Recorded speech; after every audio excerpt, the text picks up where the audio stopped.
So Janet, welcome to Empower the World. Thank you for sharing your time. Thank you. Thanks for having me. I'm super excited.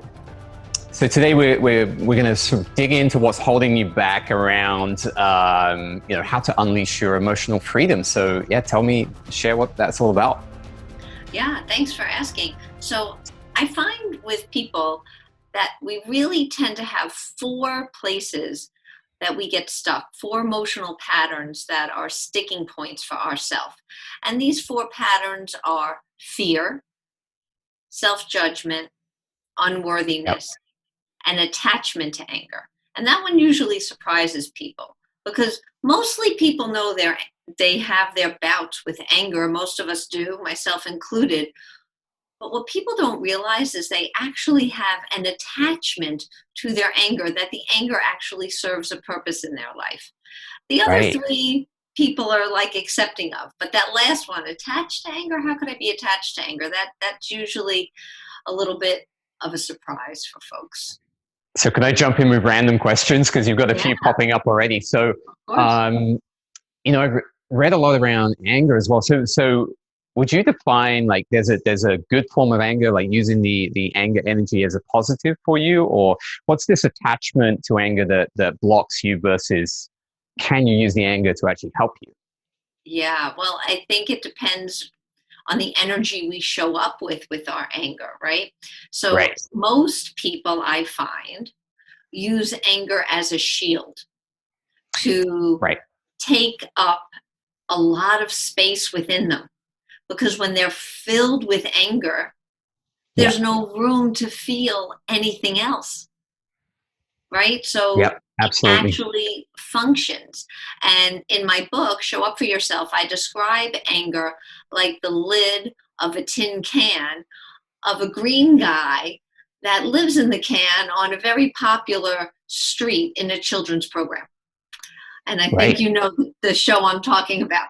So he loves his anger Yep. because he hides underneath it.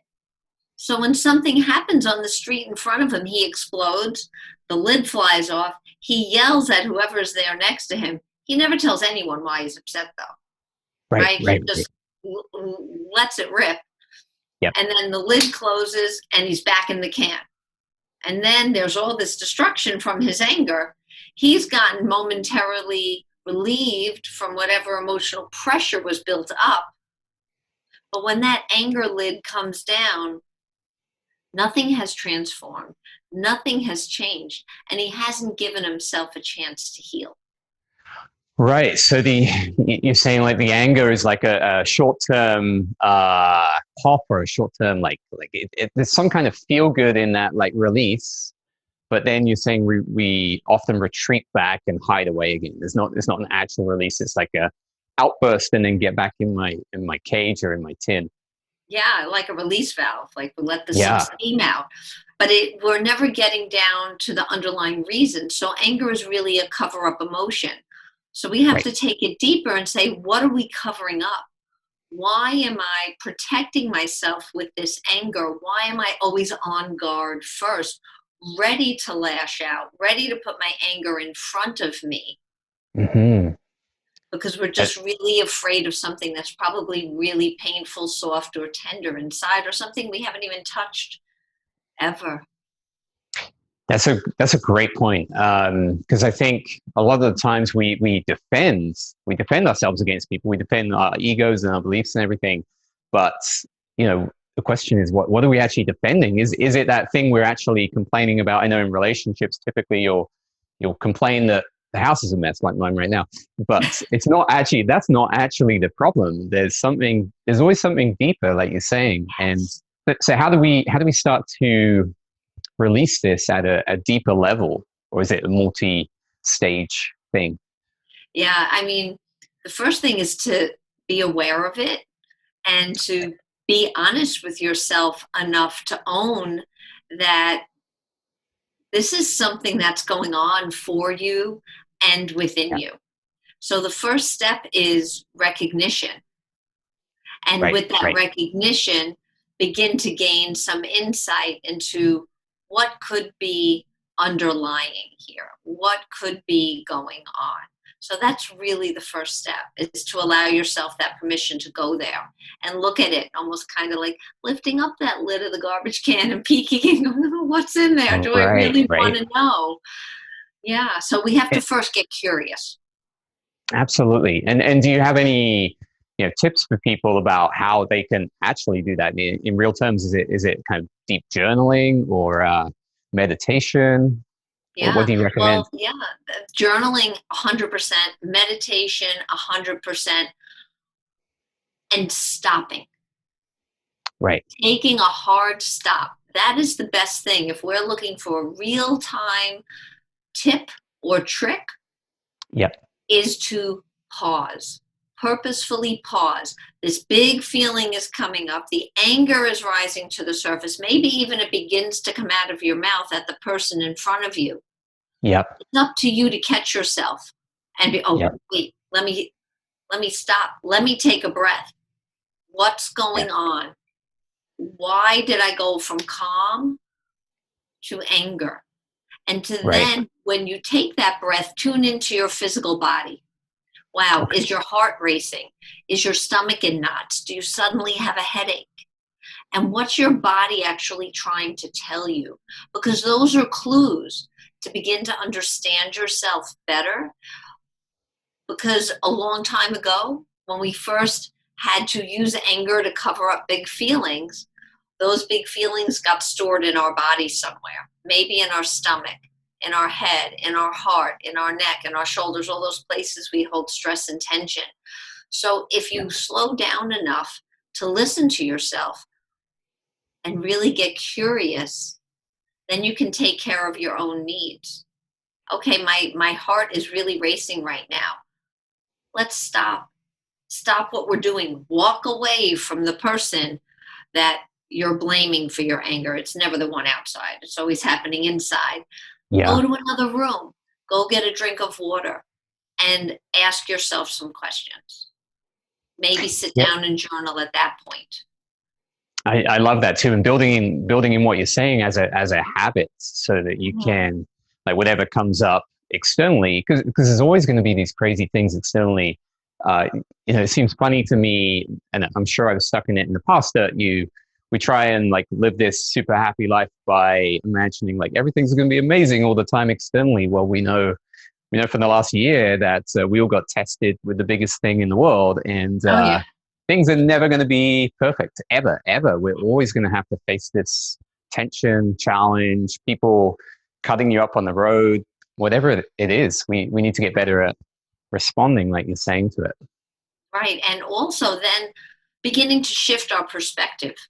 So Yeah. if we can begin to come out of that victim mentality, that something is happening to me, right? Yeah. Because then I'm a Yeah. victim of my circumstance, as opposed to this is happening for me, Hmm. right? So even if we take the pandemic, there's as terrible as it's been, uncountable grief, Yep.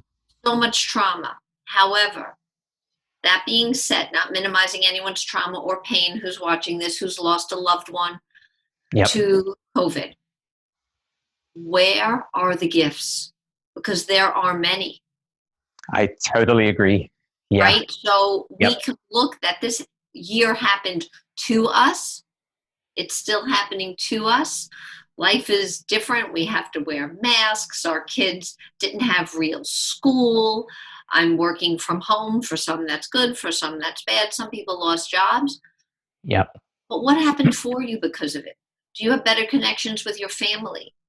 Did you have time to read books you haven't had a chance to read? Do you now have a new exercise routine or a better diet? Did you make new friends online who you never would have had a chance to meet had your Yeah. life not been turned upside down? So, Absolutely. what else happened? So, when something bad happens, even if someone cuts you off, instead of letting road rage take over, gather yourself and then ask, why is this happening for me right now? Yep. Maybe that person cutting you off actually prevented an accident a mile down the road. Right. Right. You don't Yeah. know. this is all hugely powerful. And I think the biggest power of it all for me is that we always get the choice inside us to, we think, a lot of us think that the world is kind of happening to us and negative things are happening here and there. But we always have the choice, like you're saying, of how our response and our perspective and our perception. And like you said earlier, it usually just takes a bit of slowing down and breathing. And that then gives you this incredible power like you're talking about. And a lot of us probably don't realize we have that power until we look into it and train it. Exactly. Because everything we need is already within us. Yeah. I believe we were born with it, but we're born into imperfect families with not conscious parents who were raised by unconscious parents. And so we have these generational traumas that get passed down, generational pain that gets passed down. So we just have to learn to cope to survive in these families of origins. And we take our gifts and our truths and our inner knowings and we bury them down, making them very small. Yeah. Because we can't tap into them and use them and be who we truly are in those families because they can't handle our gifts. So we slowly forget we have them. Right. So we're being called. I think now, what a great time of awakening. You're actually being called back to remember the who that you are, the one you came here to be. But we got to get rid of the anger. We have to get rid of the unworthiness, the self-judgment, and the fear. So we can go and find those true gifts of who we really are, because we all have them, every single person. So let's talk about the fear, because that was the first thing on your list here as well. Like you've got pain, loss of ourselves, and like the fear of change as well. So that reminded me from what you were saying about the gifts in the pandemic.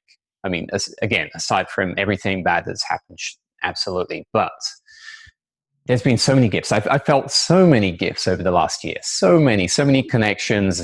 I'm doing this, and this is a gift from the pandemic. Like I wouldn't be doing this online, I wouldn't be doing all the other stuff, and I wouldn't be connected with all the other people. So there's so many gifts, and I wanted to touch on change as well, because I remember people in the past, and they, like, it could be friends or work colleagues, and they talk about, I don't want to change. Like I'm scared of change, or I can't change. And what are your responses on I can't change? Because the pandemic has pretty much showed us we all have to change, so we can. There's a lot of fear that is superimposed, that we are believing these false narratives, these false stories. We believe that we need these things that we're saying we can't change. And those things are there, those coping skills, those belief systems are there because they served a purpose to keep us safe at some point in time in our life. Right. The problem is, if we develop that coping skill, that fear when we were 10, every time something was big or overwhelming, in order to feel okay, that worked when we were 10. But now we're 30 or 40 or 50. Yeah. That coping skill of my 10-year-old self is really not going to work at 50. Yeah. Because it worked then. But we don't know that because the deeper mind has no sense of time. So when something similar is coming up in our life now, we revert back to the first way we learned to cope with it. So say at 10, the family made a big move and you were the new kid in school. And it was really overwhelming and scary. And you said, okay, to deal with this, I'm not going to talk. I'm going to become the shy kid. Now you have to start a new job as an adult. And it's absolutely terrifying. And so you go to this new job, you don't talk, and you don't make friends, and you don't interact with colleagues, and all of a sudden you're having problems at this job. Well, it would make sense because that 10-year-old inside is running the show, because that one was so afraid at the time when there was a big change that feels similar. Right. And I think absolutely. And I think this situation is so common. I've spoken to many people recently that are talking about something that was in their 5 to 8 year old self that's a problem now. And I think what was the phrase you used? It was really powerful. Our deep selves have no idea of time. And so I understand that, but that is incredibly powerful if we actually take that in. So how can we? This is about emotional freedom. So how can we start to work through these past blocks and fears that we're projecting onto our future life right now? Yeah, just like I was saying with the anger, Yeah. unfortunately, it's kind of the same thing. There's no magic trick. It's inner work. It's deep work. I've actually, read books, talk to coaches, talk to a therapist, but we have to deconstruct. We have to go back and look at where it started. So if you're having a feeling now in the present that's incongruent really to your reality, it's Yep. not coming from the present. It's coming from the past. So Right. you have to, we know people who say you have to connect the dots looking backwards, right? Yep. And we Yep. have to do that with our emotions too. We have to do that with our coping skills too, because they started somewhere. Because we weren't born into this life at the age we were at. We were born into this life then. And everything that happened in our life until this point has formed the me that I am now. Right. That's Some amazing. right? So some needs to be kept and some needs to be unraveled and healed. And this, Absolutely. yeah. So what gets is what we have to work through to heal.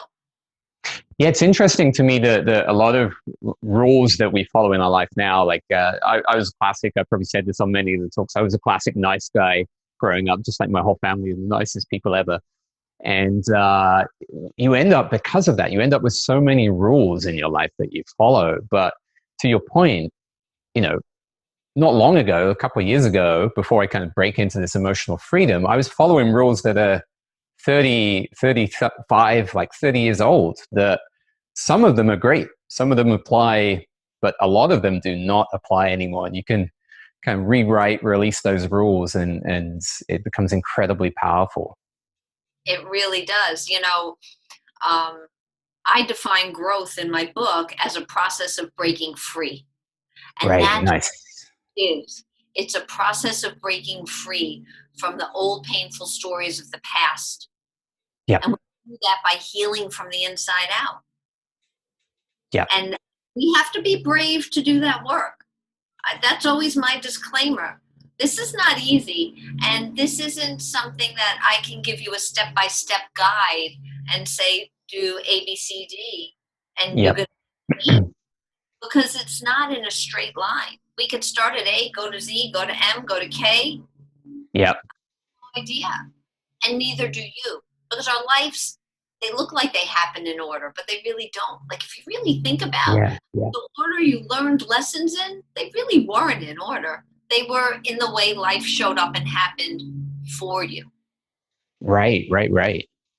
Yeah, that's really interesting. I think it's not really linear in terms of your experiences and your stories, because now things are happening from that like 30-year-old rule that now you're applying to this moment in time. Like if I go up to I like dance classes actually, but if I go up to a dance class, I'm great. But if I go to a dance social, then like embarrassment is coming out of nowhere. Like, how can I last that whole dance? But it's just a story that we're creating. So there's almost so many bits from your past and stories and rules all over the place that are jumping around into your future or the moment right now. It's amazing. 100%, 100%. It's so true. And we just don't know where. So when we can pause long enough, it comes back to that pause. Where is this coming from? What was an earlier, it's a great question. What was an earlier time in my life when I felt this similar or same feeling? Oh, Right. I was up at bat when I was 12-year-old playing baseball and the game was on my shoulders. Did you Yeah. fall apart? Did you hit the ball? Did you get hit by the pitch? What happened next? And Yeah. these events in our life. I don't like ice cream, really. Yeah. And I never really, like, most people like ice cream, but like I can get my kids ice cream and I never then have a bowl. I take an extra teaspoon. I literally have a taste and I'm good. And I could never really figure out what this was about. Like, and it didn't bother me that I didn't like ice cream because that's a good thing not to like, right? I'm not going to eat it. I don't search for it forever. And then I was doing meditation once, it really only 2 or 3 years ago. And I don't know why this was in my thought process as I went into meditation. And I realized, and this was a memory I always remembered, but when I was 5 years old, before my parents got divorced, Yep. they had a fight in the family room. My mother on one side of the room, my father on the other, me in the middle. And they had a fight over my head. Who was going to go to the kitchen and get me ice cream for dessert? Right. I've never forgotten that fight. They got divorced shortly thereafter. Right. And but until that day that I tuned into whatever the feeling was that was coming up, I then made the connection to that memory and went, oh, that's why I don't like ice cream, because my inner child has a negative association to it. Yep. Yep. Oh, I don't like ice cream. That's okay, but now I get it.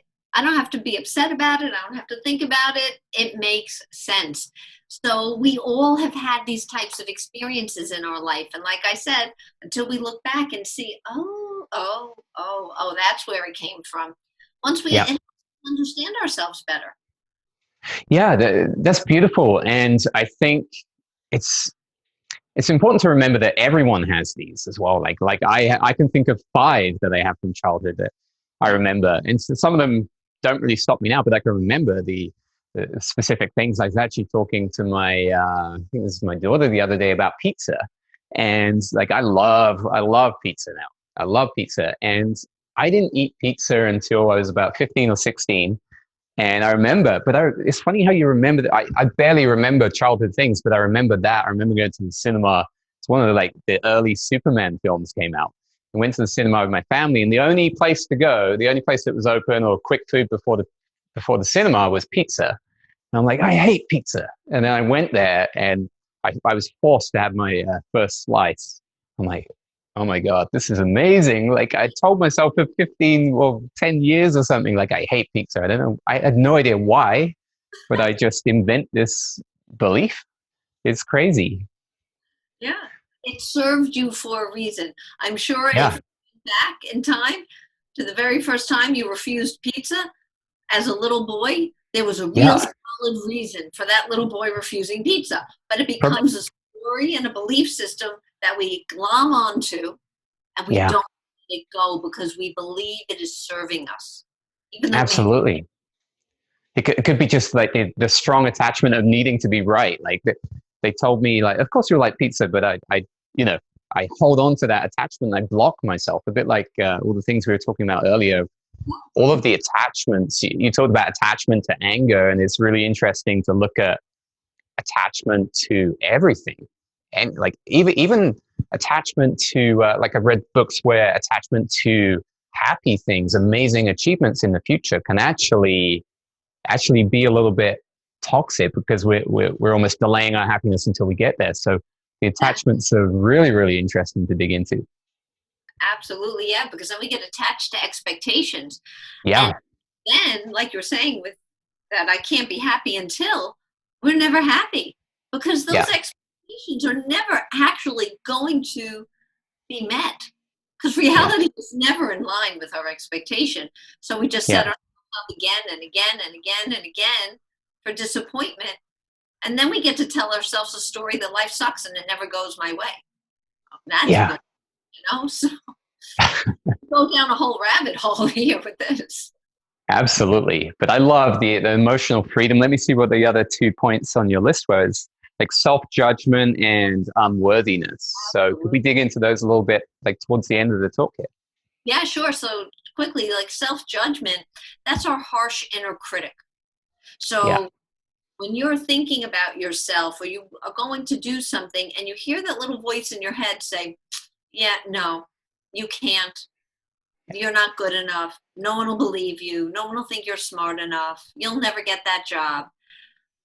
You're beating yourself up Yeah. over and over and over, like there's a judge wagging their finger at you from their podium like this. Well, Yeah. you're in charge of that judge. And you Yep. get to talk to that judge and say, oh, no, thank you. Talk to the hand. Go rest. I'm allowed to do this. So we have to pay attention to that negative self-talk because words have energy. Absolutely. So let's say this is a habit that, because I have people close to me that have this negative self-talk as for many, many years. So how do you start to break through that? I know it's probably similar to the steps we talked about earlier, the awareness and everything, but what's a good way to start to rewire that negative self-talk into something more constructive and empowering for you? That's so good. I am. Very simple. The language. Yeah. So if you hear yourself, I'm not going to do well at my job tomorrow, we have to immediately change the sentence as soon as we catch it. No. Right. I am going to be successful at. I am making connections. I am feeling really good about myself today. So we talk about ourselves and the goal, whatever it is, as if it's happening now in the present tense, because again, it comes back to the Right. deep mind that does not have any sense of time. So if you're Right. talking present tense, I am, finish the sentence, the deeper mind goes, oh, okay, that's happening now. Right. Put into it with more confidence, let that judge and critic fall to the side. It's more powerful, I think, than a lot of us realize, or when we don't use that powerful language, we don't realize that just changing the words can be as powerful as you're saying. And whatever for me that will make it go deep, whether it's like adding on like future gratitude journaling, we've talked about in other groups as well. And my friend Jess, you must know Jess, and she uses this all the time, and she's literally creating things in the now, amazing things out of future gratitude that she's imagining is real now because it's going into her body. Exactly. That's exactly it. So powerful. Yeah. So, well, Janet, can I share a little bit about your book as well? Oh yeah, sure. You got it right there. Yeah. I do have Show it up for yourself. Sweet. Yeah, it's called Show Up for Yourself, a guide to inner awareness and growth. And in the book, I do talk about these 4 patterns that we were talking about: attachment to anger, fear, self-judgment, unworthiness, which, by the way, in unworthiness, we have shame, blame, and guilt. And so my book is not a how-to book on how to heal. I don't believe in how-tos. I don't believe in step-by-step stuff, especially when it comes to emotional health and healing. It's a why now book. Why now are you going to take this time for yourself? And in order to heal, we have to be open to it and we have to be ready.